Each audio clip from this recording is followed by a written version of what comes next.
आज मैं आपके साथ शेयर करूंगी घर की सफाई का बिल्कुल नया और तेज तरीन तरीका, वो भी एक कंघे के इस्तेमाल से। आपको बार बार झाड़ू पोछा करने की जरूरत नहीं पड़ेगी, घर को रगड़ने की जरूरत नहीं पड़ेगी और बगैर झाड़ू पोछा के आपका घर शीशे की तरह साफ हो जाएगा। इसके अलावा वीडियो में शेयर किए गए हैं kitchen tips, kitchen cleaning tips and tricks, kitchen organisation ideas, house cleaning tips, जो कि आपके घरेलू कामों को निहायत आसान बना देंगे। आपने एक छोटा सा काम करना है कि वीडियो को लाइक करना है और चैनल को सब्सक्राइब करके बेल आइकन को प्रेस कर देना है ताकि आपको मेरी आने वाली वीडियोस का नोटिफिकेशन टाइमली पहुंच जाए। अस्सलाम वालेकुम friends, welcome to my channel tips and tricks with Hina.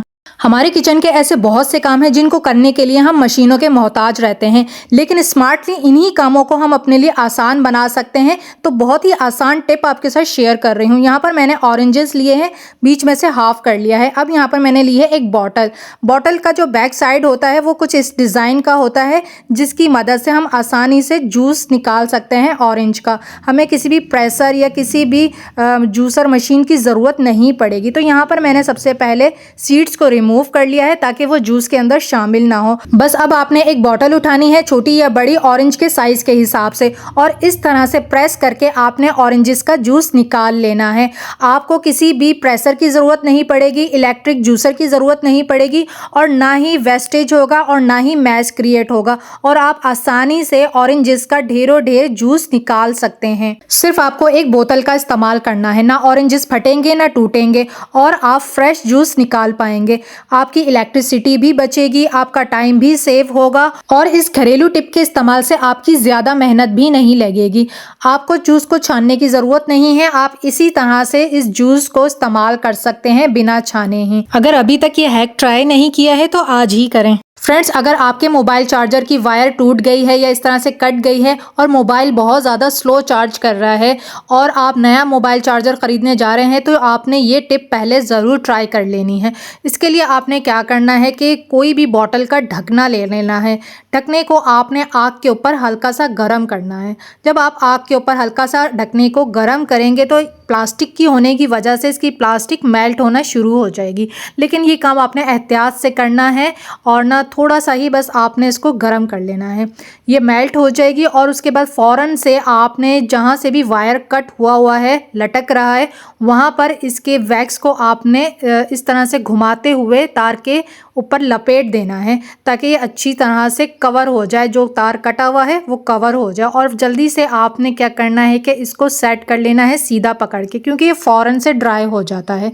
With in a second ये ड्राई हो जाता है। तो देखें यहाँ पर ये ड्राई भी हो गया है और अच्छी तरह से मैंने वायर के ऊपर प्लास्टिक को लगा दिया है। इस हैक के इस्तेमाल से हमने कटे हुए वायर को घर पर ही रिपेयर कर लिया है, और अगर हम इसे ऐसे ही छोड़ देते, लापरवाही दिखाते, तो ये मज़ीद ख़राब हो जाता और फिर इस तरह से हमें नया चार्जर ख़रीदना पड़ता। तो इन घरेलू टोटकों के इस्तेमाल से आप अपनी मनी सेविंग भी कर सकते हैं और टाइम सेविंग भी कर सकते हैं। हमारी अगली किचन टिप भी बहुत ज़्यादा यूज़फुल है। अक्सर हम बाज़ार से दही लेकर आते हैं ना, तो वो बिल्कुल दूध की तरह पतली होती है और ऐसी दही को इस्तेमाल करने का भी दिल नहीं चाहता है। तो दही को गाढ़ा करने का एक बहुत ही ज़बरदस्ती कुकिंग टिप मैं आपके साथ शेयर कर रही हूँ, या ये कह लीजिए कि दही को गाढ़ा करने का कमर्शियल तरीका आपके साथ शेयर कर रही हूँ। आपने एक बॉल लेना है और उसके अंदर आपने कॉर्न फ्लोर डालना है, जिसे हम सूप को गाढ़ा करने के लिए यूज़ करते हैं। तो यहाँ मेरे पास आधा किलो दही है, उसके हिसाब से मैंने 2 चम्मच भरकर कॉर्न फ्लोर ऐड किया है और 1 कप पानी डाल दिया है। अच्छी तरह से मिक्स कर लेंगे और हल्की आंच पर, बहुत ज़्यादा हाई फ्लेम पर आपने इसको नहीं पकाना है, हल्की आंच पे इसको पकाएंगे ताकि थोड़ा सा पक भी जाए और इसकी कंसिस्टेंसी भी आप देखेंगे थोड़ी ही देर में थिक हो जाएगी। तो यहाँ पर आप देख सकते हैं ये ट्रांसपेरेंट होना शुरू हो गया है। तो बस अब हम चूल्हा बंद कर देंगे और आपने इसको मिक्स करते रहना है ताकि इसके अंदर गुठलियां ना बने। अब आपने इसको सिर्फ 2 से 3 मिनट के लिए ठंडा होने के लिए रख देना है ताकि ये रूम टेम्परेचर पर आ जाए। मुझसे यहाँ पर एक गलती हो गई कि मैंने इसको ज़्यादा देर के लिए रख दिया था, क्योंकि मेरे पास इस वक्त दही मौजूद नहीं थी, तो मैं वेट कर रही थी। तो उससे ये नुकसान हुआ कि ये ज़्यादा जम गया और इसको मिक्स करने में, इसके लम्प्स को ख़त्म करने में मुझे टाइम लगेगा, और कोई रीज़न नहीं है। तो आपने क्या करना है कि इसको जमने नहीं देना है और उसी वक्त आपने इसके अंदर आधा कप दूध मिला देना है। दूध मिलाकर अच्छी तरह से इसको मिक्स कर लीजिए। जैसे ही जब आप मिक्स करेंगे तो आप देखेंगे ये अच्छा सा गाढ़ा सा हो जाएगा, इस तरह से बन जाएगा। उसके बाद आपने अपना दही जो है ना वो इसके अंदर ऐड कर देना है। फिर से आपने अच्छे से मिक्स कर देना है और इस दही को आपने रख देना है 2 घंटे के लिए कम से कम फ्रिज के अंदर। बाहर से हम जितने भी दही के आइटम खाते हैं ना वो सब यही तरीका फॉलो करते हैं, रेस्टोरेंट्स में भी यही तरीका फॉलो किया जाता है। और आप इसका यूज़ जब भी कर सकते हैं जब आपके घर में बहुत ज़्यादा मेहमान हो और आपको ज़्यादा दही का इस्तेमाल करना हो, तब भी आप ये वाली ट्रिक ज़रूर यूज़ करके देखिएगा। काफ़ी घंटों तक आपके जो दही का आइटम है ना वो बिल्कुल ठीक रहेगा, बिल्कुल भी पानी नहीं छोड़ेगा। दही की क्वांटिटी भी डबल हो जाएगी और टेस्ट में भी कोई फर्क नहीं आएगा। हमारी अगली किचन टिप भी बहुत ज़्यादा यूजफुल है। हम बाजार से जो सेब खरीद कर लेकर आते हैं उसके ऊपर वैक्स की कोटिंग हुई होती है जो कि इसकी प्रोटेक्शन के लिए होता है और सेब शाइन करते रहें इसलिए भी इसके ऊपर कोटिंग की जाती है। अगर आप छुरी से खुरच कर देखेंगे तो आपको वैक्स रिमूव होता हुआ नजर आएगा। तो आपने क्या करना है कि इसको इसी तरह से नहीं खाना है क्योंकि ये हमारी सेहत के लिए नुकसानदेह होते हैं, ये अच्छी तरह से वॉश नहीं हो पाते हैं वैक्स की वजह से। तो आपने क्या करना है कि सेब को आपने हल्की आंच पर इसको हल्का सा ऊपर से हीट लगानी है जिससे कि के ऊपर जो वैक्स लगी हुई है, कोटिंग हुई हुई है, वो मेल्ट हो जाएगी। और उसके बाद आपने किसी भी टॉवल से इसको वाइप ऑफ कर लेना है, इसकी वैक्स को रिमूव कर लेना है। और उसके बाद आप अच्छी तरह से इसको वॉश कर लीजिए। मीठा सोडा थोड़ा सा पानी में डालें या फिर सिरका डाल के इसको थोड़ी देर रख दीजिए, उससे ये अच्छे से क्लीन हो जाएंगे, सारे बैक्टीरियाज इसके ख़त्म हो जाते हैं, वैक्स भी रिमूव हो जाती है। या फिर आप हल्के गर्म पानी से भी इनको धो सकते हैं। इन दोनों तरीक़ों से सेब बिल्कुल साफ़ हो जाएंगे और खाने के काबिल हो जाएंगे। हम सबको पता है कि खजूर खाने के बेशुमार फ़ायदे हैं, लेकिन खजूर काफ़ी ज़्यादा मीठी होती है तो एक से ज़्यादा ये खाई नहीं जाती है और अक्सर बच्चे तो इनको बिल्कुल भी नहीं खाना पसंद करते हैं। तो हम ऐसा क्या ट्रिक को फॉलो करें कि बच्चे भी हमारे खजूर का इंटेक करें ताकि उनकी सेहत भी अच्छी हो सके। तो यहाँ पर मैंने क्या किया है कि खजूरों को मैंने ओवरनाइट के लिए भिगो दिया था, जिससे क्या हुआ कि इसका साइज़ भी डबल हो गया है और इसके जो छिलके हैं उसको रिमूव करने में भी हमारे लिए बहुत आसानी हो जाएगी। तो सबसे पहले मैंने क्या किया था कि खजूरों को धो लिया था अच्छी तरह से, फिर इसको मैंने ओवरनाइट के लिए पानी डालकर भिगोया था। अब जो है ना इसका ये पानी, इसको हमने हरगिज़ ज़ाया नहीं करना है। ये नबीज़ ड्रिंक बन गई है जिसे हमारे प्यारे नबी हज़रत मोहम्मद सल्लल्लाहु अलैहि वसल्लम बहुत ज़्यादा पसंद करते थे। ये ड्रिंक आपको डाइजेशन में भी हेल्प करेगी और आपकी मेमोरी भी बूस्ट होगी। ये काफ़ी सारी खजूरों का पानी है और काफ़ी ज़्यादा मीठा है, तो इसके अंदर आपने 3-4 गिलास पानी डालकर इसको डाइल्यूट कर लेना है और इसको पीने के लिए इस्तेमाल करना है। अब इन खजूरों को हम बच्चों की डाइट में कैसे शामिल कर सकते हैं, उसके लिए इन खजूरों का हम सबसे पहले छिलका रिमूव कर लेंगे। क्योंकि हमने खजूरों को सारी रात के लिए भिगो कर रखा था तो छिलके बिल्कुल नरम हो गए हैं और बहुत ही आराम से उतर रहे हैं। सारी गुठलियाँ भी इसकी रिमूव कर लेंगे और इन सारी खजूरों को हम एक डब्बे में डाल के या किसी भी आपने जार में डालकर इसको फ्रीज़ करना है। बर्फ़ वाले खाने में आपने इसको रखना है ताकि ये ख़राब ना हो।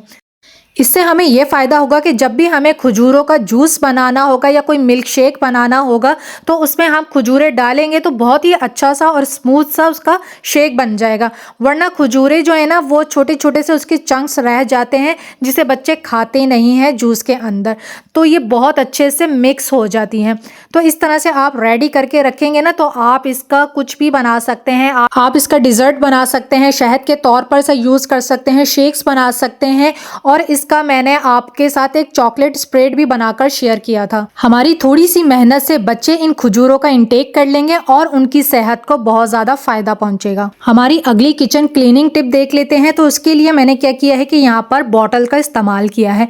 बॉटल को हम ऊपर से स्क्वायर शेप में कट कर लेंगे। कट करने के बाद जो है ना ये एक बहुत ही ज़बरदस्त सी चीज़ बनकर तैयार हो जाएगी। इस तरह से ये प्लास्टिक की जो बॉटल है ये भी रीयूज़ हो जाएगी और हमारा किचन का काम भी आसान हो जाएगा।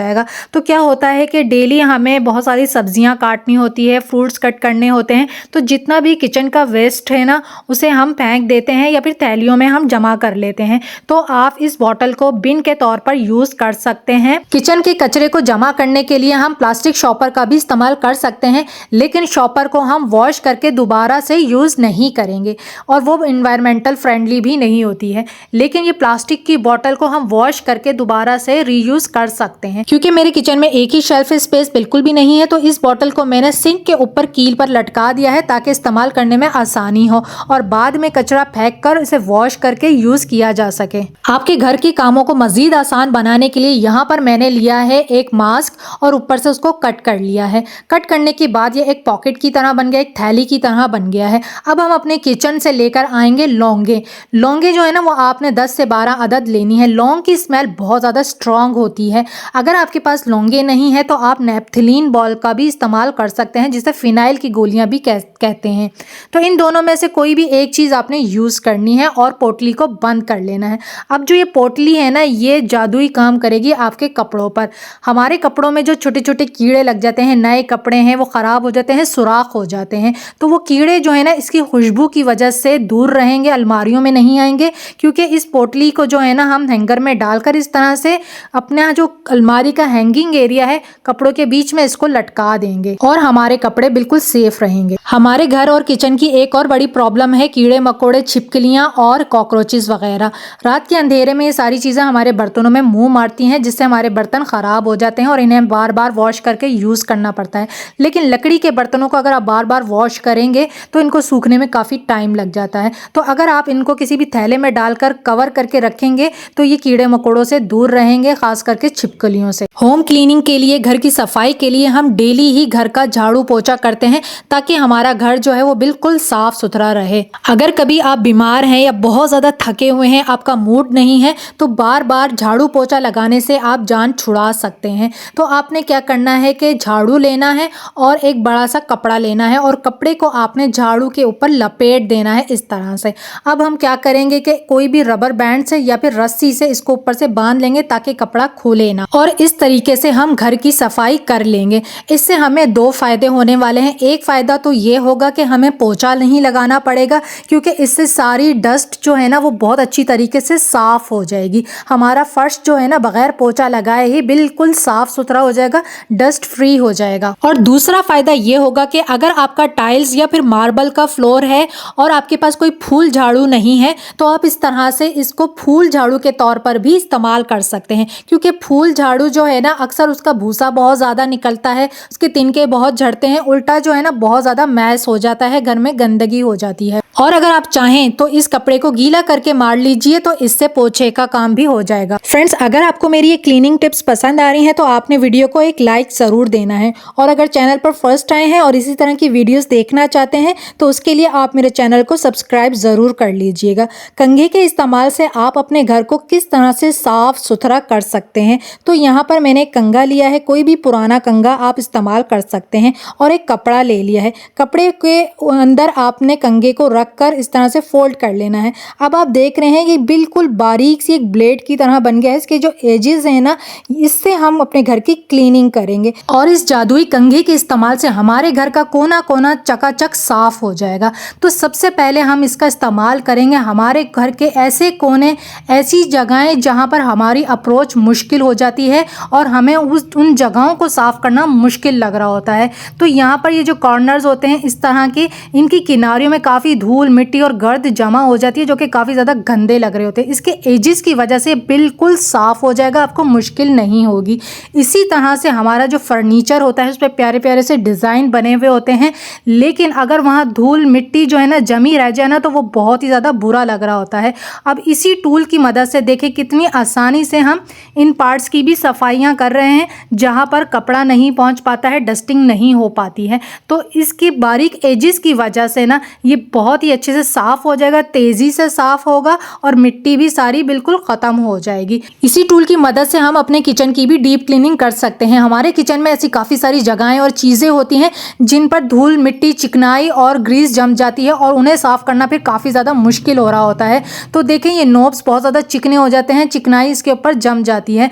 इसकी शार्प एजेस की मदद से ना देखें आसानी से ये साफ़ हो जाएंगे, तेज़ी से साफ़ होंगे और आपको मेहनत भी नहीं करनी पड़ेगी। कोई भी क्लीनर को आपने कॉम के ऊपर लगा लेना है और कपड़े से वाइप ऑफ करें और ये बिल्कुल साफ़ हो जाएगा। फ्रिज की क्लीनिंग तो हम कर लेते हैं, लेकिन इसकी जो रबर है, गैस्केट है, उसको हम नज़रअंदाज कर देते हैं, जिससे यहाँ पर काफ़ी ज़्यादा गंद जमा हो जाता है, काई जमना शुरू हो जाती है, जो कि हमारे फ्रिज की कूलिंग को काफ़ी मुतासिर कर सकती है। तो इसी तरह से आपने कंघे के ऊपर कपड़ा लपेट कर इससे साफ़ कर लेना है, इसके एजेस की वजह से यहाँ अंदर तक अच्छे से सफाई हो जाएगी। आप लोग मुझसे स्विच बोर्ड को साफ करने का तरीका पूछ रहे थे, तो देखें इस तरह से आपको कोई भी क्लीनर लगाने की जरूरत नहीं पड़ेगी। सिर्फ इसके बारीक एजेस की वजह से स्विच बोर्ड बिल्कुल क्लीन हो जाएगा, जल्दी साफ होगा, तेजी से साफ होगा और इसके बारीक से बारीक पार्ट्स में से भी गंदगी साफ हो जाएगी। घर की सफाई के नए और तेज तरीन तरीके देखने का शुक्रिया। अल्लाह हाफिज।